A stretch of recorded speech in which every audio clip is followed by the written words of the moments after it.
Assalamualaikum warahmatullahi wabarakatuh. Bismillahirrahmanirrahim. Alhamdulillahirabbil alamin. Wa afdhalus salati wa atamut taslim ala sayyidina Muhammadin wa ala alihi wa sahbihi ajmain. Rabbi shrah li sadri wa yassir li amri wahlul 'uqdatam min lisani yafqahu qawli. Subhanaka la ilma lana illa ma 'allamtana innaka antal alimul hakim. Allahumma akhrijna min zulumatil wahmi wa akrimna binuril fahmi waftah alaina bima'rifatil ilmi wa sahhil akhlaqana bil hilm waj'alna mimman yastami'una al-qawla fayattabi'una ahsanah. Allahumma ati nufusana taqwaha wa zakkiha anta khairu man zakkaha anta waliyuha wa maulaha. Allahumma arinal haqqa haqqan warzuqna ittiba'ah wa arinal batila batilan warzuqna ijtinabah. Allahumma anfa'na bima 'allamtana wa 'allimna ma yanfa'una wa zidna ilman wa huda. Amma ba'd. Alhamdulillah, muslimin muslimat yang mengikuti siri kuliah secara FB Live yang hari ini telah masuk ke siri yang ke-8, anjuran NGO Ahlus Sunnah wal Jamaah Research Group atau dikenali sebagai ARG mensyarahkan kitab Penziarah Kubur Bukan Penyembah Kubur. Saya terpaksa tunjuk kerana cari frame yang ada gambar kitab ni tak jumpa pula hari ni. Duk swipe kiri swipe kanan, tak jumpa pula frame yang ada menunjukkan gambar kitab ni. Jadi inilah kitab yang kita akan gunakan, yang mana sebenarnya slot kuliah kita ini sepatutnya pada 11 pagi jam 10.30, tapi tadi saya sambil menunggu waktu kuliah tu terlelap. Jaga-jaga tu dah lebih daripada waktu yang sepatutnya. Jadi itu saya minta tangguh ke sebelah petang, iaitu selepas asar. Jadi kitab ini disusun oleh Al-Fadhil Kiai Ma'ruf Khazin hafizahullah wa nafa'ana bihi wa bi'ulumihi fid daraini amin. Baik, kita telah sampai ke muka surat 40 sebenarnya, iaitu kita telah masuk di dalam rangka menerangkan tuduhan-tuduhan terhadap umat Islam yang pergi menziarahi kubur, dituduh sebagai penyembah kubur, ini berpunca dari mana sebenarnya. Itu yang kita nak tahu sekarang ini. Yang pasti ianya bukan ada di zaman Nabi SAW. Tidak ada di zaman Nabi SAW label penyembah kubur ini. Tidak ada di zaman sahabat tabi'in dan juga tabi'in umat Islam yang pergi menziarahi kubur dilabelkan sebagai penyembah kubur, tidak ada. Kalau di dalam Al-Quran maupun hadis Nabi SAW, yang ada hanya istilah menyembah selain daripada Allah ini dengan kalimah penyembah berhala, atau penyembah matahari, atau penyembah malaikat.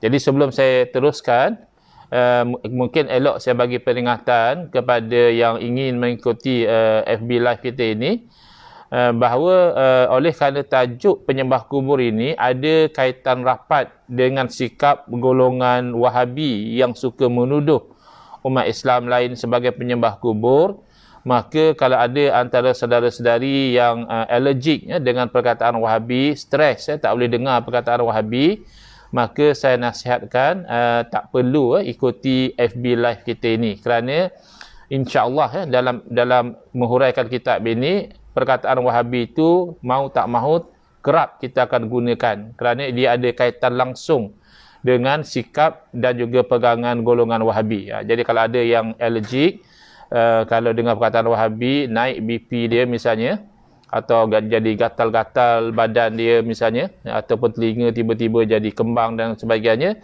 jadi dinasihatkan tidak perlu ikut FB Live kita ini.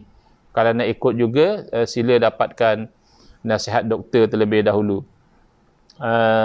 Yang disarankan bagi orang yang alergik dengan perkataan Wahabi, boleh sabar sedikit, tunggu FB Live kita jam 6.30 petang kurang lebih ya. InsyaAllah kita akan menghuraikan isi kitab Tajul Arus, Mutiara Hikmah, yang kita akan huraikan nasihat-nasihat yang diberikan oleh para ulama sufi, ya, iaitu insyaAllah kemungkinan besar kita tidak akan sebut perkataan Wahabi. Boleh ikut yang itu ya, bagi yang alergik perkataan Wahabi lah ya. Kena nasihatkan skip kuliah yang ini, ikuti kuliah kita yang 6.30 petang nanti. Itu insyaAllah ya, santai saja. Nasihat-nasihat yang menyejukkan hati kita, itu boleh ikut 6.30 petang. Ya, ini nak tak nak memang kita terpaksa sebut Wahabi kerana memang ada kaitan direct dengan sikap golongan Wahabi ya. Kalau Al-Quran ada sebut istilah penyembah berhala atau penyembah matahari atau penyembah malaikat atau penyembah ciptaan Allah yang lain. Maka bagi Wahabi menyebut istilah baru yang tidak ada di dalam Al-Quran maupun hadis yang dikenal sebagai penyembah kubur, kerana Nabi Muhammad SAW sendiri baginda tidak pernah menggunakan bahasa ini. Maka jelas istilah tersebut sebenarnya adalah istilah yang bid'ah, satu. Yang kedua, ia merupakan bid'ah yang dolalah, yang sesat. Kerana apa? Kerana natijahnya bercanggah dengan syarak. Syarak tak bagi kita sewenang-wenangnya menuduh orang Islam dengan tuduhan kafir, tuduhan musyrik. Bahkan dalam hadis Nabi SAW jelas memberitahu bahawa baginda SAW tidak bimbang bahawa umat Islam ni beramai-ramai kembali kepada kesyirikan, kembali menyembah berhala. Baginda SAW tidak bimbang berlaku perkara tersebut. Hanya yang baginda bimbang adalah umat Islam ini tanafasu, berlomba-lomba, berebut-rebut akan dunia, sehingga berbunuh-bunuhan. Dan Nabi SAW bimbang oleh kerana berebut dunia ini binasa umat Islam. Sebagaimana yang boleh berlaku misalnya di negara kita, kalau umat Islam terlampau berebutkan pangkat, jawatan, kuasa politik dan sebagainya, berbalah, berbunuh-bunuhan, sekurang-kurangnya berbunuh-bunuhan karakter, iaitu membunuh karakter yang satu membunuh karakter yang satu lagi, maka nanti na'udzubillah boleh jadi binasa umat Islam. Bukan kerana syirik, menyembah selain daripada Allah itu tidak dibimbang oleh Nabi SAW. Maka kita ahli sunnah wal jamaah ikut sunnah Nabi, ikut cara Nabi. Kita juga tidak tergamak menganggap umat Islam ini nanti akan menjadi syirik, tidak. Tapi kita hanya bimbang sebagaimana bimbangnya Nabi SAW, umat Islam ni akan berebut akan dunia dan berbunuh-bunuhan, berbalah semata-mata kerana berebut dunia.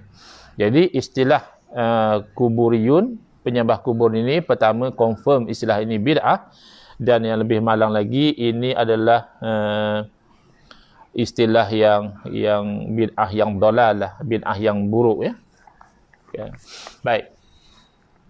Jadi kalau kita selusuri dari mana datangnya istilah penyembah kubur ini, kita akan dapati tidak berlaku di zaman salafus soleh, tapi berlaku pada kurun ke-8 Hijriah oleh tokoh iaitu Syekh Ibn Taymiyah yang semalam saya telah terangkan. Kalau dari segi keilmuan memang tidak dinafikan keilmuan beliau, tapi ada masalah sehingga ditolak oleh para ulama yang sezaman dan selepas dengan beliau, iaitu beliau adalah digelar Taqiyuddin dan juga kunyah beliau adalah Abul Abbas. Nama beliau adalah Ahmad ya. Nama Ibn Taymiyah adalah Ahmad.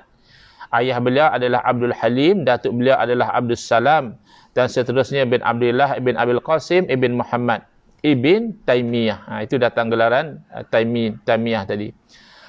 Beliau seorang ulama, itu tidak dinafikan, yang dikenali dengan keilmuannya, namun memiliki banyak pemikiran yang bertentangan dengan majoriti umat Islam.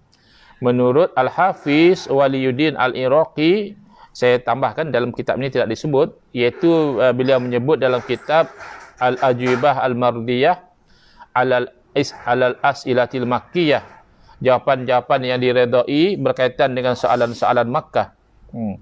Beliau menjelaskan bahawa ada sekitar 60 masalah yang mana Syekh Ibn Taymiyah mencanggahi ijma' para ulama', kesepakatan para ulama' dilanggar oleh Syekh Ibn Taymiyah, baik dalam perkara akidah perkara usul mahupun dalam perkara fiqh, perkara furu', cabang. Maka dari beliaulah timbulnya tuduhan penyembah kubur secara umum. Ini saya baca laju sedikit kerana kita telah baca semalam. Ibn Taymiyah berkata, wa hakadzal musyrikuna fi zamanina alladhina yad'una ghairallahi kasyuyukhil ghaibin wal mauta. Demikianlah yang berlaku kepada orang musyrik di zaman kita. Yang dimaksudkan oleh orang musyrik di zaman kita ni adalah orang Islam. Tapi orang Islam ini ada menyeru kepada lain daripada Allah, seperti meminta kepada syekh-syekh yang tidak ada di hadapan mereka, ataupun syekh-syekh yang telah meninggal dunia, wali-wali yang telah meninggal dunia. Ini namanya al-istighasah bil amwat, meminta pertolongan daripada orang yang telah meninggal dunia. Tatasawwaru lahumus syayatinu fi suwaris syuyukh. Jadi Syekh Ibn Taymiyah mendakwa syaitan sebenarnya yang merupai dalam bentuk rupa paras syekh-syekh, hatta yazunnu anna syaikha hadara, sehingga kan orang yang meminta pertolongan daripada syekh tadi menyangkakan bahawa syekh itu memang hadir, padahal katanya syaitan. Wa anna Allah sawwara ala suratihi malaka, dan bahawa Allah Ta'ala telah membentukkan di atas rupa parasnya itu malaikat. Ini dakwaan yang didakwa oleh Syekh Ibn Taymiyah. Wa anna dhalika min barakati du'aihi, dan yang demikian itu disangkakan daripada berkat doanya. Wa inna ma yakunu alladhi tasawwara lahum syaitanun minasyayatini. Padahal kata Syekh Ibn Taymiyah, yang tergambar di hadapan mereka itu adalah satu syaitan daripada pelbagai syaitan. Wa hadha mimma na'rifu annahu ibtuliya fi zamanina wa ghairi zamanina khalqun kathirun. Jadi dakwa Syekh Ibn Taymiyah lagi, perkara ini perkara yang mana bila orang tu minta tolong kepada wali, minta tolong kepada syekh sekian-sekian, yang berupa datang itu adalah syaitan, kata dia. Ini adalah satu perkara yang kami tahu, yang diuji orang-orang pada zaman kita dan juga selain daripada zaman kita. Mana kalau ikut Syekh Ibn Taymiyah, sebelum daripada zaman itu lagi telah berlaku perkara ini. A'rifu minhum adadan, dan saya pun kenal beberapa orang daripada orang yang diuji dengan syaitan datang merupa di hadapan mereka. Wa a'rifu min dzalika waqa'i'a muta'addidatan, dan beliau mendakwa bahawa beliau tahu beberapa kejadian yang sebagaimana yang beliau sebutkan tadi. Wasyayatinu aidan tudillu ubadal kuburi kama kanat tadillul musyrikina minal arab wa ghairihim. Ini mula datang istilah penyembah kubur yang diistilahkan oleh Syekh Ibn Taymiyah. Kata beliau, syaitan-syaitan ini telah berjaya menyesatkan penyembah-penyembah kubur. Ubadal kubur, penyembah-penyembah kubur. Sebagaimana syaitan ini satu masa dahulu telah menyesatkan orang-orang musyrikin penyembah berhala di kalangan orang Arab dan selain daripada orang Arab. Dalam kitab Ar-Raddu alal Mantiqiyin, juzuk 1 muka surat 501. Jadi kalau kita selusuri daripada mana silsilah tuduhan penyembah kubur ini, kita akan dapati silsilah itu sampai kepada Syekh Ibn Taymiyah yang dipetik tadi di dalam kitab Ar-Raddu alal Mantiqiyin, menolak kepada ahli mantik. Baik. Kalau yang tulisan Arab ni muka surat 501, tapi kalau yang tulisan Rumi ditulis di sini 105. Jadi kemungkinanlah yang lebih logiknya di muka surat 105, tapi juzuk sama, iaitu juzuk 1. Baik. Seterusnya datang lagi istilah penyembah kubur ni dalam kitab beliau Iqtida'us Sirat atau Iqtida'us Siratul Mustaqim. Beliau menyebutkan juga di juzuk yang pertama muka surat 346. Kata Syekh Ibn Taymiyah, dah datang istilah kuburiyun ni. Wa amal kuburiyuna fa innahum idza stujiba lahum nadiran fa inna ahadahum yad'ufu tauhiduhu wa yaqillu nasibuhu min rabbih wa la yajidu fi qalbihi min dhauqi ta'mil iman wa halawatihi ma kana yajiduhu as-sabiqunal awwalun. Kata Syekh Ibn Taymiyah, adapun al-kuburiyun, orang-orang kubur, dimasukkan di sini penyembah kubur. Maka sesungguhnya mereka apabila diperkenankan kepada mereka permintaan mereka jarang-jarang. Jadi kata Syekh Ibn Taymiyah, bila mereka beristighasah kepada wali, kepada nabi, kadang-kadang ada diperkenankan doa mereka oleh Allah Subhanahu Taala. Nadir ni mana jarang-jarang lah. Kadang-kadang tu agak kerap lagi. Jarang-jarang ni maknanya seldom.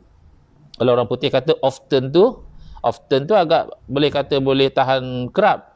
Tapi kalau seldom ni jarang, sekali-sekala sangat berlaku. Lalu bila berlaku sekali-sekala, permintaan mereka diperkenankan oleh Allah, maka sesungguhnya kata Ibn Taymiyah, tauhidnya akan menjadi lemah. Dan habuan daripada Tuhannya juga akan menjadi sedikit. Dan dia tidak akan dapati dalam hatinya itu rasa kemanisan iman tak ada dalam hati dia. Sebagaimana yang didapati oleh orang-orang terdahulu. Nanti bila tiba masa kita menjawab dakwaan-dakwaan ni, kita akan lihat bahawa dakwaan ini sebenarnya tak tepat. Kerana al-istighasatu bil amwat ini dilakukan hatta oleh salafus salih, dilakukan oleh orang yang terdahulu. Kerana itu hanya al-muamalatul bi asbab. Kita hanya berinteraksi dengan asbab. Jadi bukan isu boleh atau tak boleh berinteraksi dengan asbab, boleh. Tapi isunya setakat mana orang itu sedar bahawa al-musabbib yang benar-benar menjadikan berkesannya sesuatu itu adalah Allah. Sama juga di zaman kita tak payah cerita tentang istighasah dan sebagainya. Memadai kita cerita tentang orang yang berobat. Orang yang makan satu obat, baik obat hospital ataupun obat tradisional, obat herbal dan sebagainya. Ia bergantung kepada keyakinan dia. Ada orang, bila dia sudah makan obat, dia tak perasan sangat kepada Allah Ta'ala yang asy-syafi, yang menyembuhkan tu. Dia tak perasan. Dia hanya lebih fokus kepada ubat. Maka dari segi akidah dia tu tidak cantik lah. Bukan kata dia jadi kafir. Dia masih tahu, dia masih yakin bahawa yang menyembuhkan adalah Allah. Kalau sampai peringkat dia pun kata bukan Allah yang menyembuhkan, hanya obat dengan dirinya sendiri menyembuhkan, itu jelas akidah dia rosak. Itu sudah jadi akidah Qadariyah ataupun Mu'tazilah, rosaklah akidah dia. Tapi orang yang ahli sunnah wal jamaah pun kadang-kadang dari segi perasaan tu dia tak hadir. Apa yang dia tahu tu tak hadir. Dia tahu, dia yakin yang menyembuhkan penyakit adalah Allah, tapi dia lebih nampak ubat berbanding dengan dia nampak Allah. Berbeza dengan ahlul haqiqah, orang yang hakikat, hakikat yang sebenar lah. Bukan yang mengaku hakikat, sembahyang pun tidak, apa pun tidak, itu bukan. Itu adalah dajjalun, golongan-golongan penipu, pendusta, bukan. Yang orang hakikat yang sebenar, dia jaga syariat, dia solat, dia puasa, dia haji, dia sedekah, zakat dan sebagainya. Dalam masa yang sama juga dia dalam bab keduniaan ni dia mengambil kira asbab. Dia pergi bekerja, dia berniaga, dan bila dia sakit dia berubat. Tapi tak sama. Yang tadi juga berubat, sama-sama beriman bahawa Allah Ta'ala lah yang menyembuhkan, tetapi tidak sama degree kehadiran dalam hati. Yang seorang ni semata-mata dia memang nampak ubat tu asbab saja. Dan dia yakin seyakin-yakinnya bahawa yang menyembuhkan adalah Allah. Dengan obat atau tanpa ubat, Allah lah yang menyembuhkan. Jadi tak sama dari segi degree kebersihan, kesucian iman tu tak sama antara dua orang tadi, walaupun sama-sama meyakini bahawa hakikatnya yang menyembuhkan adalah Allah. Jadi sama isunya dengan orang yang istighasah.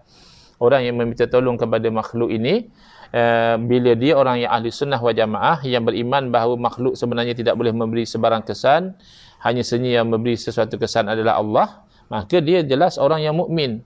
Tinggal lagi menghadirkan dalam hati dia itu bahawa yang memberi adalah Allah. Itu boleh berbeza antara satu orang dengan satu orang yang lain.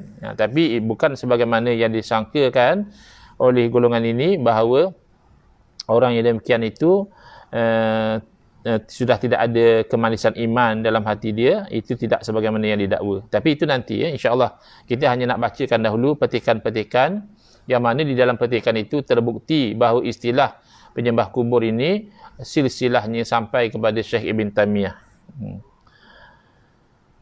Wala'allahu la yakadu yubaraku lahu fi hajatihi.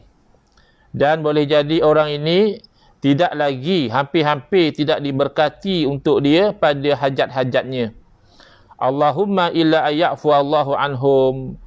Kecualilah kalau Allah Ta'ala memaafkan mereka. Kalau Allah Ta'ala memaafkan mereka, oleh sebab mereka tu ada meminta kepada wali-wali, kepada nabi-nabi, maka mereka tidak akan dapat keberkatan. Tapi kalau Allah maafkan mereka di adami ilmihim bi anna dzalika bid'atun, kalaulah Allah Ta'ala memaafkan mereka kerana mereka tak tahu bahawa meminta tolong kepada wali, kepada Nabi itu adalah bid'ah, fa innal mujtahida idza akhta'a athabahu Allah ala ijtihadihi wa ghafara lahu khata'ahu. Jadi Syekh bin Taimiyah kedua sedikit, kata dia boleh jadi Allah maafkan juga walaupun perbuatan tu salah, kata dia. Kerana orang yang bila dia berijtihad dan salah ijtihad dia, masih lagi diberi pahala oleh Allah di atas ijtihad dia tadi, dan Allah mengampunkan kesilapan dia. Tapi yang penting poinnya di sini, istilah kuburiyun itu sudah ada disebut oleh Syekh Ibn Taimiyah dalam kitab Iqtida'us Sirat. Baik. Kemudian beliau menulis lagi, ini petikan yang ketiga yang membuktikan bahawa istilah kuburiyun atau ubadul kubur ini datang daripada Syekh Ibn Taimiyah, masih dalam kitab yang sama, iaitu kitab As-Sirat, jilid 1, muka surat 375.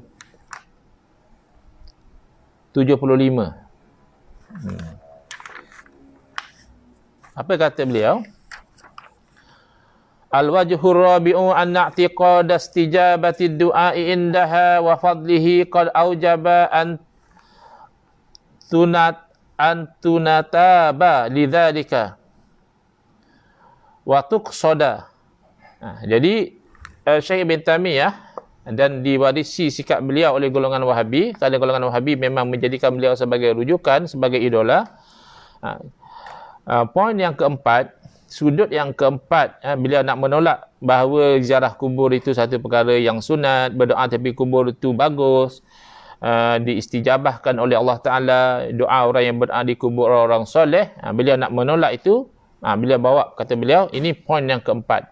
Kenapa beliau menolak pandangan para ulama yang lain yang melihat bahawa berdoa di sisi kubur itu satu perbuatan yang baik, satu perbuatan yang menjadi sebab kubur orang yang soleh lah, bukan kita kata kubur orang fasik, kubur ahli maksiat. Maknanya kita berdoa di sisi makam Nabi misalnya, kita berdoa di sisi makam wali misalnya, maka itu menjadi sebab Allah istijabahkan doa kita. Tetap yang kurniakan adalah Allah, bukan Nabi, bukan wali. Kerana sebagaimana kita terangkan, para Nabi dan para wali, hatta ketika mereka masih hidup pun, kalau kita suluh dengan suluhan hakikat, mereka sebenarnya tidak boleh mendatangkan sebarang manfaat ataupun mudarat dari segi hakikat.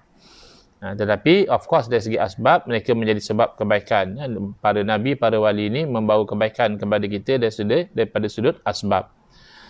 Jadi beliau menolak. Syekh bin Taimiyah dia menyalahi pandangan para ulama yang lain, dan beliau berhujah, beliau berkata sudut yang keempat atau poin yang keempat, bahawa meyakini diperkenankan doa di sisi kubur dan ada kelebihan, berdoa di sisi kubur orang yang soleh ni ada kelebihan berbanding berdoa di tempat lain, itu akan menyebabkan ditujulah kuburan itu akan orang akan menuju kepada kuburan, dikunjungi kuburan itu untuk orang berdoa di tepi kubur. Wa rubbama ijtama'al kuburiyuna indaha ijtima'atin katsiratin fi mawasima muayyanatin. Dan boleh jadi kerana orang tu nak mendapatkan istijabah doa, berdoa di sisi kubur orang soleh, orang wali, para nabi ni Allah perkenankan, maka boleh jadi mereka orang-orang kuburiyun ini, kata Syekh Ibn Taimiyah, mereka akan berkumpul di sisi kubur. Dan boleh jadi perkumpulan tu banyak. Pada musim-musim tertentu, pada masa-masa tertentu, mereka akan datang beramai-ramai menziarahi kubur. Lalu beliau komen, beliau kritik, beliau bangkang. Kata Syekh Ibn Taimiyah, wa hadha bi'ainihi huwa alladhi naha anhu an-nabiy sallallahu alaihi wasallam. Jadi Syekh Ibn Taimiyah memahami, kalau kita itu kerap pergi ziarah kubur, berdoa di sisi kubur, inilah yang dilarang oleh Nabi sallallahu alaihi wasallam, kata beliau. Biqaulihi la tattakhidhu qabri 'idan. Dilarang, kata Syekh Ibn Taimiyah, berdasarkan hadis Nabi SAW berpesan, janganlah kamu ambil kuburan saya ini sebagai id. Idan ini maknanya diziarahi pada waktu-waktu tertentu. Kalau kita terjemahkan juga sebagai perayaan Id, Idul Fitri, hari raya Fitri, hari raya puasa, Idul Adha, hari raya haji, ya, hari raya korban. Jadi Syekh Ibn Taimiyah menganggap kalau ramai-ramai pergi ke kuburan pada waktu-waktu tertentu dah jadi macam hari raya lah. Itu yang Nabi larang, kata dia. Wa biqaulihi sallallahu alaihi wasallam la'anallahu al-yahuda wan nasara ittakhadhu qubur anbiya'ihim masajida. Lebih pada itu, beliau menganggap kalau selalu kerap orang ramai pergi ziarah ke kuburan, berdoa di tepi kubur, itu termasuk dalam larangan Nabi SAW. Nabi bersabda, Allah Ta'ala melaknat orang Yahudi dan juga orang Nasara. Mereka itu mengambil kuburan para Nabi mereka menjadi masjid. Jadi beliau menganggap kalau orang Islam beramai-ramai pergi ziarah kubur, berdoa tepi kubur, itu sama seperti orang Yahudi Nasara menjadikan kuburan para Nabi mereka sebagai masjid. Fa'inna man kana qablakum kanu yattakhiduna al-qubura masajida. Kerana kata beliau, sesungguhnya orang-orang yang sebelum daripada kamu, mereka itu mengambil kuburan itu sebagai masjid. Hatta inna ba'dal kuburi yajtami'u indahal kuburiyuna fi yaumin minas sanati. Sehingga kata Syekh Ibn Taimiyah, ada kuburan tertentu berhimpun kuburiyun ini pada satu hari daripada satu tahun. Wa yusafiruna ilaiha liiqamatil 'id. Dan mereka bermusafir ke kuburan ini untuk melakukan perayaan, kata dia. Jadi berkumpul di sisi kubur untuk berdoa itu dianggap seolah-olah mengadakan perayaan di sisi kubur. Imma fil muharrami aw rajaba aw sya'bana aw dzilhijjati aw ghairiha. Sama ada dilakukan bermusafir pergi ziarah kubur itu pada bulan Muharram, atau pada bulan Rajab, atau pada bulan Sya'ban, atau pada bulan Zulhijjah, ataupun pada bulan-bulan yang lain. Wa ba'dhuha yajtami'u indaha fi yaumi Asyura. Dan sebahagian daripada kuburiyun ini mereka itu berhimpun. Sebahagian daripada kuburan ini berhimpun di sisi kuburan itu pada hari Asyura, iaitu hari 10 Muharram. Wa ba'dhuha fi yaumi Arafah. Ada pula yang orang berkumpul pada hari Arafah. Hari Asyura ni memang ada juga di kalangan golongan Syiah yang melakukannya. Tapi sebagaimana yang saya telah terangkan sebelum ini, sesuatu perbuatan yang dilakukan oleh orang Syiah itu ditolak kerana bercanggah dengan Quran, Sunnah, Ijma' dan Qiyas. Dengan erti kata lain, kita menolak perbuatan orang Syiah yang melanggar hukum syarak. Tapi kalau semata-mata orang Syiah itu menziarahi kubur pada hari Asyura, tidak menjadikan kalau kita juga kebetulan menziarahi kubur pada hari Asyura, maka perbuatan kita itu salah. Kenapa? Kerana sama seperti Syiah. Tidak. Bahkan kalau kita lihat dalam sejarah, Nabi SAW tidak keberatan memerintahkan umat Islam, bahkan baginda sendiri melakukan perbuatan yang menyamai perbuatan orang Yahudi pada hari Asyura. Pada hari 10 Muharram, orang Yahudi kerap berpuasa. Kalau datang saja hari Asyura, orang Yahudi puasa. Datang hari 10 Muharram, orang Yahudi puasa. Lalu Nabi SAW bertanya kepada mereka, sebab kenapakah mereka berpuasa pada hari Asyura?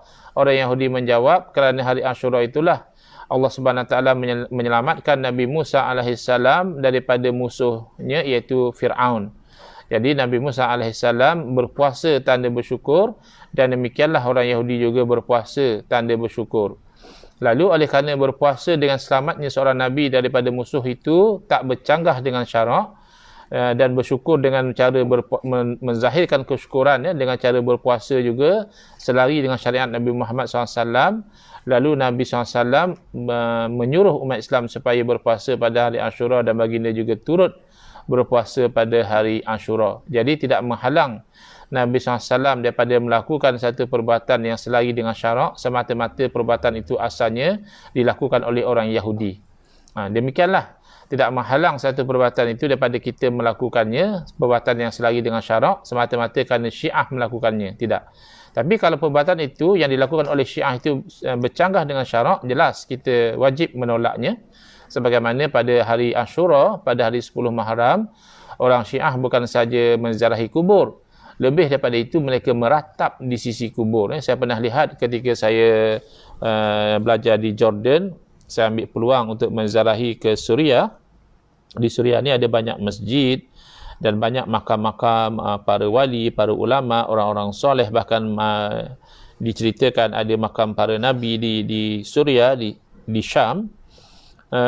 Lalu saya perhatikan kalau kumpulan orang Syiah ni, dia tak seperti kita. Kita Ahlussunnah wal Jamaah, kita ziarah kubur orang soleh, ziarah kubur wali, sekadar kita itu mengambil keberkatan, kebaikan daripada kesolehan, kewalian orang-orang yang bermakam di situ, dan juga kita itu berdoa di sisi kuburan. Tapi kalau orang Syiah, dia siap memukul badan dia, pukul badan dia, itu adalah isyarat dia meratap kematian. Orang yang dizarahi barangkali keturunan Nabi SAW, barangkali makam Sayyidina Hussein atau Sayyidina Hasan, ataupun sesiapalah daripada keturunan Nabi SAW.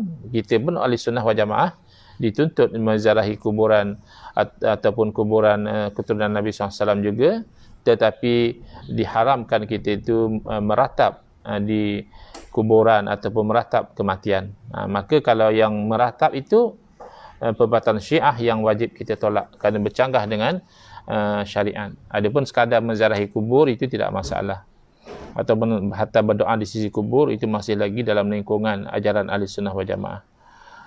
Wa ba'daha fi yaumi Arafah, ada juga yang pergi menziarah ke kuburan pada hari Arafah. Wa ba'daha fi nisfi min Sya'ban, ada juga kuburan yang diziarahi pada nisfu Sya'ban. Wa ba'daha fi waqtin akhar, dan ada juga yang diziarahi pada waktu yang lain.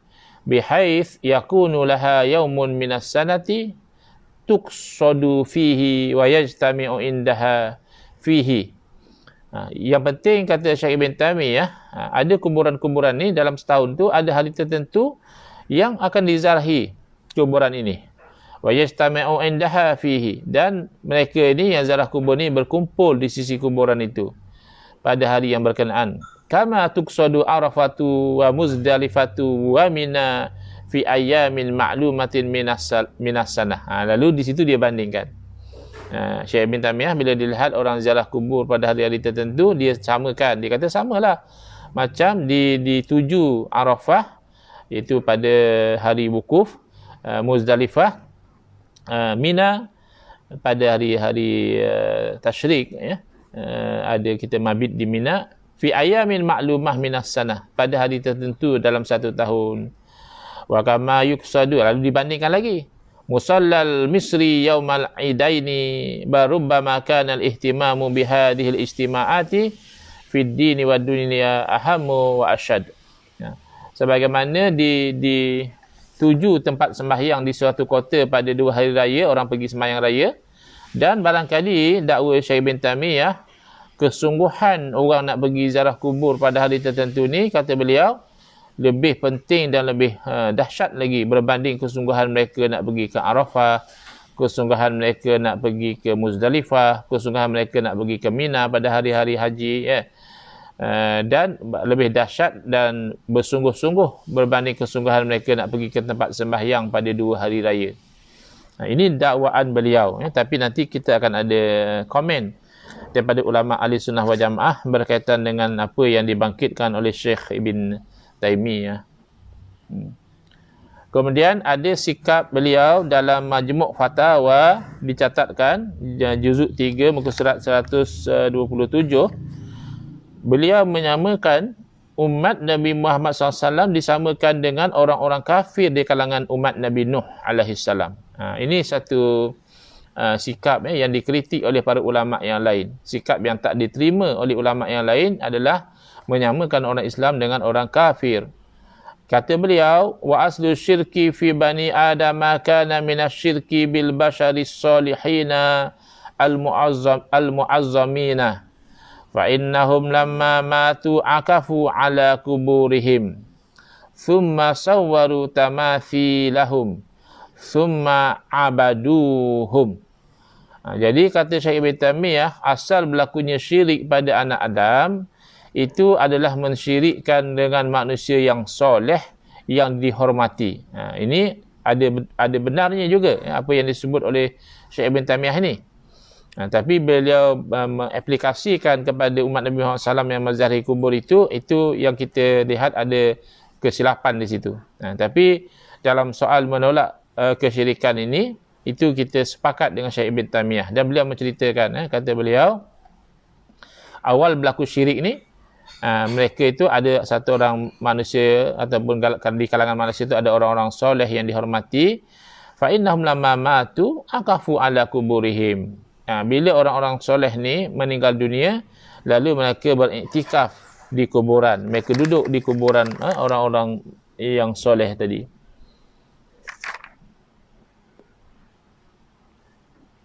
Summa sawwaru tamasilahum. Kemudian setelah mereka duduk diam di kuburan orang-orang soleh itu, mereka membuat gambaran berhala, patung. Mereka buat patung. Ni patung orang soleh ni. Ni patung orang soleh ni. Summa abaduhum. Kemudian mereka itu menyembah kepada patung-patung ini. Fahadha awwalu syirkin kana fi bani Adam. Dan inilah, kata beliau, awal-awal kesyirikan yang berlaku pada anak Adam. Wa kana fi qaumi Nuhin. Dan adalah berlaku pada kaum Nuh. Fa innahu awwalu rasulin bu'itha ila ahlil ard yad'uhum ila tauhid. Di sisi Syekh Ibn Taimiyah, awal Rasul adalah Nabi Nuh alaihissalam. Samalah, ada sebahagian golongan Wahabi pun sama. Ada setengah golongan Wahabi dia tak tahu menahu pun isu ni. Dia masih sama seperti kita, umat Islam yang lain, membilang Rasul yang pertama itu adalah Nabi Adam alaihissalam.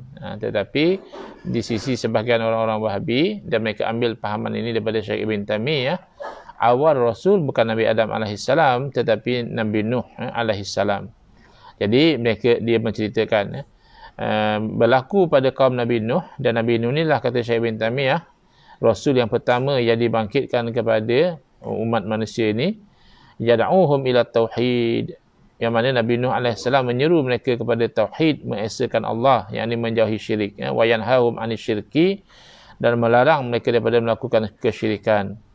Kama qala ta'ala, sesuai dengan firman Allah Ta'ala, wa qalu la tadharunna alihatakum wa la tadharunna waddan wa la suwa'an wa la yaghutha wa ya'uqa wa nasran wa qad adallu katsira. Wa hadhihi asma'u qaumin salihina kanu fi qaumi Nuh falamma matu ja'alul asnama ala suwarihim thumma dhahabat hadhihi al-asnamu lamma aghraqallahu ahlal ard thumma sarat ilal arab kama dzakara dzalika Ibnu Abbasin wa ghairuhu illam takun a'yanaha wa illa fahiya nazairuha wa amma syirku bisyaitani fahadha katsirun. Jadi Syekh Ibn Taimiyah mengatakan, dan ada kebenaran daripada sudut sejarah tu ada kebenaran apa yang diceritakan oleh Syekh Ibn Taimiyah ini. Jadi asalnya orang soleh meninggal dunia, lalu mereka itu di kuburan itu mereka beriktikaf, tinggal diam di situ, kemudian mereka buat patung yang menyerupai seperti orang soleh, dan akhirnya mereka sampai melarat menyembah kepada patung-patung ini. Na'udzubillah min zalik. Dan ini syirik. Jadi ini sesuai dengan firman Allah Ta'ala yang artinya, dan mereka berkata, jangan sekali-kali kamu meninggalkan menyembah Tuhan-Tuhan kamu. Tuhan-Tuhan kamu ni maknanya berhala. Dan jangan pula sekali-kali kamu meninggalkan menyembah Wad dan Suwa' dan Yaghus dan Ya'uq dan Nasar. Apa ni? Wad, Suwa', Yaghus, Nasar, apa ni semua ni? Yang ini mereka telah menyesatkan ramai orang. Jadi yang kita sebut tadi, Wad dan Suwa', Yaghus, Ya'uq dan Nasar ini adalah nama-nama orang soleh sebenarnya di zaman Nabi Nuh alaihissalam. Lalu ketika mereka mati, meninggal dunia, kaumnya menjadikan berhala, mereka buat patung sesuai dengan bentuk orang soleh tadi. Orang soleh ni bentuknya macam ni, hidung macam ni, telinga macam ni, matanya macam ni. Lalu mereka bentukkan macam bentuk orang soleh tadi. Dan mereka sembah. Jadi syirik. Kemudian bahala-bahala itu hilang ketika Allah Ta'ala menenggelamkan penduduk bumi. Kan kita tahu berlaku bala dibalakan dengan banjir besar di zaman Nabi Nuh AS, tenggelam penduduk bumi ini, hilang sekali dengan berhala itu. Kemudian beralih berhala ini kepada orang Arab, sebagaimana yang disebut oleh Sayyidina Abdullah bin Abbas radhiyallahu anhuma dan lainnya. Jika bukan berhala yang asli pun, maka berhala lain yang sama dibuat sama seperti berhala yang dahulu. Ini dalam Majmu' Fatawa. Jadi jelas apa yang disampaikan oleh Ibn Taymiyah ini bertentangan dengan hadis-hadis yang menyatakan bahawa umat Rasulullah SAW tidak akan sesat secara ramai-ramai majoriti jadi musyrik belaka, tidak berlaku. Jadi menyamakan umat Nabi Muhammad SAW dengan kaum Nabi Nuh AS yang menjadi sesat kerana membentuk patung-patung daripada orang soleh yang meninggal dunia, lalu mereka sembah patung ini. Itu kalau ikut hadis Nabi SAW tidak berlaku kepada umat Nabi Muhammad SAW. Tapi di sisi Ibn Taymiyah berlaku. Kata beliau sama yang berlaku. Ibn Taymiyah yang memiliki pemikiran yang berlawanan dengan majoriti umat Islam ini pernah diadili oleh hakim atas usulan para ulama. Jadi kadang-kadang di zaman kita ni, bila kita dedahkan kebatilan sesetengah tokoh, kita pula yang dihentam dengan teruk. Kerana apa? Kerana tokoh ni dah popular dah. Tokoh ni dah jadi idola, dah jadi ikutan, follower ramai. Bila kita kata apa yang tokoh ni buat dari segi syarak tak betul, kita akan terdedah pada risiko dihentam, dikeji, ditroll dan sebagainya. Jadi di zaman dahulu, para ulama bila dapat detect ada penyelewengan fatwa yang bercanggah dengan ijma' ulama, maka para ulama pada masa itu meminta supaya dibicarakan. Sepatutnya itu yang berlaku. Bila ada orang-orang yang membawa fahaman yang bercanggah dengan Ahlussunnah wal Jamaah, memang sepatutnya orang ini disekat, bukannya diberi ruang, disuruh pula bercakap dalam TV dan sebagainya, diberi pula jawatan-jawatan penting. Ini sudah terbaliklah dengan sikap orang zaman dahulu. Bila mereka dapat detect ada penyelewengan, mereka bawakan supaya diadili oleh hakim. Siapa yang cadangkan? Ulama. Dan sebab itu ada setengah orang yang mereka sangat ta'assub, kagum dengan Syekh Ibn Taymiyah. Mereka pula pergi memfitnah kepada ulama, kata dia ulama-ulama ni dengki dengan Ibn Taymiyah. Sebenarnya dia bukan isu dengki. Kalau nak kira dengki, ramai ulama-ulama yang berkebolehan, yang berkelebihan di zaman tersebut yang sepatutnya nak didengki. Orang yang ada kelebihan ni bahasanya didengki. Kalau ulama-ulama semua tu nak dengki kepada Syekh Ibn Taymiyah, ramai lagi tokoh lain yang boleh didengkikan. Tetapi bukan isu dengki, isunya yang sebagaimana kita sebutkan tadi, dan ini memang terbukti, banyak fatwa beliau melanggar ijma' ulama, lalu diadili oleh hakim pada zaman tersebut.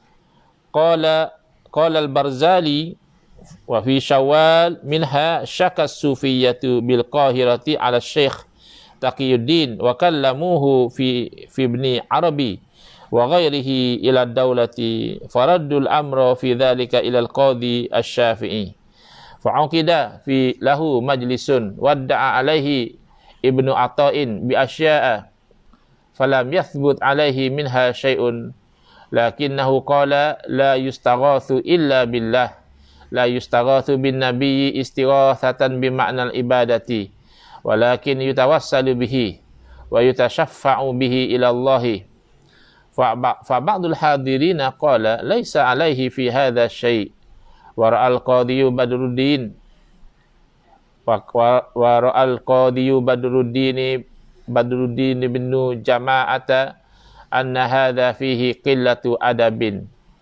fahadarat risalatun ilal qadhi ay yu'mala ma'ahu ma taqtadihi syari'atu faqala al-qadhi qad qultu lahu ma yuqal limithlihi thumma inna ad-dawlata khayyaruhu baina asya'a imma an yasira ila Dimashqa awil Iskandariyata bisyurutin awil habsa fakhtara al-habsa. Jadi dalam kitab Al-Bidayah wan Nihayah dan juga Al-Uqud Ad-Durriyah fi Manaqib Ibn Taymiyah di Muhammad Ibn Ahmad Ibn Abdul Hadi Al-Maqdisi. Jadi Al-Barzali menceritakan ini manaqib, ini riwayat hidup beliau. Pada bulan Syawal, ulama sufi di Qahirah mengadu kepada kerajaan. Buat komplain lah, kerana Syekh Taqiyuddin Ibn Taymiyah ni sering membantai, menyesatkan pegangan orang-orang sufi. Lalu mereka buat komplain kepada kerajaan. Dan perkataannya tentang Ibn Arabi dan lainnya. Dan beliau ada mengkritik keras kepada tokoh ulama ikutan orang-orang sufi, iaitu Syekh Ibn Arabi. Kemudian mereka menyerahkannya kepada Qadhi Syafi'i. Jadi bawa kes ini kepada hakim yang bermazhab Syafi'i. Maka dibuatlah majlis persidangan untuk membicarakan. Dan pada ketika itu pendakwa raya siapa yang mendakwa, yang bawa kes adalah Ibn Atha'. Lalu dibawa beberapa dakwaan namun tidak terbukti. Jadi ada kalanya sesuatu yang didakwa itu berlaku, tetapi kalau nak dibuktikan di mahkamah tak cukup. Mahkamah kata ini tak ada saksi, ini saksi hanya hearsay saja, dia tak dengar direct, dia dengar pada orang lain dan sebagainya. Yang penting dakwaan yang dibawa oleh Ibn Atha' di mahkamah ini gagal dibuktikan. Tapi Ibn Taymiyah mengatakan tidak boleh istighasah kecuali dengan selain Allah. Tidak boleh istighasah kecuali dengan, tak betul ni teman ni. Tidak boleh istighasah kecuali dengan Allah. Bukan dengan selain Allah.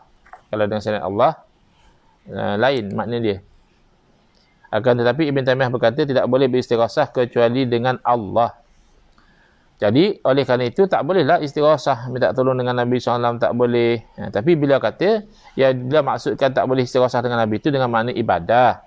Dengan makna menyembah kepada Nabi. Itu memang sepakatlah, sembah Nabi mana boleh.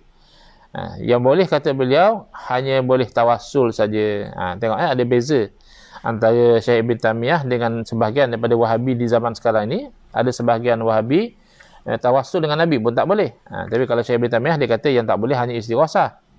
Kalau tawassul atau minta syafaat Nabi, ya itu boleh. Sebahagian yang hadir mengatakan Ibn Taymiyah bukan apa-apa dalam masalah ni. Tak ada isu lah. Memang betul pun kalau setakat dia katakan boleh tawassul dengan Nabi ataupun tak boleh menyembah kepada Nabi, itu memang tak ada isu. Memang betul pun. Tetapi Qadhi Baharuddin Ibn Jama'ah berpendapat bahawa ada something dalam pandangan Ibn Taymiyah ini yang menunjukkan kepada kurang adab. Kemudian diajukan selain berkertas kepada Qadhi agar memperlakukan kepada Ibn Taymiyah sesuai dengan syariat. Hukumlah ikut syariat. Kemudian Qadhi berkata, saya sependapat. Qadhi nampak dia ada macam ada something yang tak kena tapi dia putarkan. Dia kata sebenarnya yang saya maksudkan macam ni, yang mana menyebabkan dia terlepas. Tapi nampaknya ada di sana yang menunjukkan kepada tak kena dengan adabnya itu. Itu mungkin beliau berjaya untuk cover apa fatwa beliau yang dikomplain oleh orang lain. Kemudian Qadhi kata beri pilihanlah, sama ada kamu dibawa ke Dimash atau ke Iskandariyah dengan beberapa syarat. Maksudnya macam buan negeri atau buan daerah lah. Kamu duduk di Dimash tapi mungkin kena report kepada polis, mungkin jangan tak boleh menulis kecuali dapat kebenaran, ataupun tak boleh berfatwa bercanggah dengan apa yang dipegang oleh ijma' ulama misalnya. Tapi ada syarat lah. Atau kalau tak nak duduk di Dimash atau di Iskandariyah, pilih kamu akan dipenjarakan. Lalu Ibn Taymiyah memilih untuk dipenjarakan. Jadi tidak mahu dibuang daerah. Dia nak supaya dipenjarakan. Ini dicatat oleh Al-Imam Ibn Kathir dalam Al-Bidayah wan Nihayah dan juga oleh Ibn Abdul Hadi, murid Ibn Taymiyah dalam Uqud Ad-Duriyah. Dalam kejadian tersebut Ibn Taymiyah mengaku bahawa meminta tolong pada Nabi SAW itu yang dilarang adalah dalam bentuk ibadah. Yang ni okey. Kalau minta tolong pada Nabi dengan anggapan Nabi itu Tuhan yang disembah, na'udzubillah, memang jelas itu haram dan syirik. Tapi kalau bukan tawassul, kata beliau, kalau tawassul tak apa. Hanya sebagai wasilah sahaja, yang memberi adalah Allah. Bukan Nabi SAW Tuhan yang memberi. Itu tak apa. Jadi artinya tawassul kepada SAW hukumnya adalah boleh. Ini apa yang disebut oleh Ibn Taymiyah sendiri. Artinya tawassul kepada Rasulullah SAW hukumnya adalah boleh dibenarkan. Ini berbeza dengan pengikut Ibn Taymiyah ketika ini yang dikenali sebagai golongan Wahabi. Mereka lebih strict dan juga rigid berbanding dengan idola mereka. Idola mereka mengatakan tak boleh minta tolongan Nabi itu dalam bentuk menyembah. Kalau dalam bentuk tawassul, Nabi SAW hanya sebagai wasilah saja, yang memberi adalah Allah, yang itu boleh. Tapi Wahabi sebahagiannya tawassul dengan Nabi SAW pun tak boleh, kata dia. Sedangkan Syekh Ibn Taymiyah tidak sampai melarang kalau sekadar tawassul. Beliau kata yang beliau larang itu adalah kalau sampai peringkat itu menyembah pada Nabi SAW, dan itu memang betul, tidak dibenarkan menyembah pada sesiapa pun selain daripada Allah. Jadi Ibn Taymiyah di awal penyebaran ajarannya boleh dianggap tidak berjaya dalam mendoktrinkan pengikutnya untuk anti kepada tabarruk ambil berkat ataupun tidak membaca Al-Quran di kuburan dan sebagainya, ya. Itu beliau gagal kerana diadukan kepada pihak berkuasa. Hal ini terbukti dengan huraian murid beliau iaitu Syekh Umar bin Ali Al-Bazzar, murid Ibn Taymiyah, yang menjelaskan kejadian-kejadian ketika wafat Ibn Taymiyah bila ada buat catatan manaqib, apabila dah meninggal dunia Ibn Taymiyah, apa yang berlaku, sehinggalah beliau itu dikebumikan. Panjang ceritanya dalam manaqib ini, insya-Allah kita akan sambung pada kuliah kita pada hari yang besok. Saya juga harap cuba supaya tidak terlepas sebagaimana hari ini. Kalau jadi seperti biasa, iaitu kuliah kita pada jam 10:30 pagi besok, insya-Allah. Kalau terlajak juga terpaksalah ke sebelah petang, harapnya tidak. Jadi hadza wabillahi taufiq wal hidayah. Wassalamualaikum warahmatullahi wabarakatuh. Bismillahirrahmanirrahim. Alhamdulillah bil alamin, wassalatu wassalamu ala asyrafil anbiya wal mursalin wa ala alihi wa sahbihi ajmain. Allahumma shrah sudurana wa ahsin akhlaqana wa azim ujurana wa nawwir qulubana bi nuri hidayatika kama natarada bi nuri syamsika abadan abada bi rahmatika ya arhamar rahimin. Walhamdulillah bil alamin. Muslimin muslimat yang berminat nak mengikuti mutiara-mutiara nasihat Al-Imam Ibn Atha'illah As-Sakandari rahimahullah ta'ala dalam kitab Tajul Arus, boleh mengikuti dalam sekitar jam 6.30 ataupun 6.40 begitu hari ini, insya-Allah. Wal afu minkum.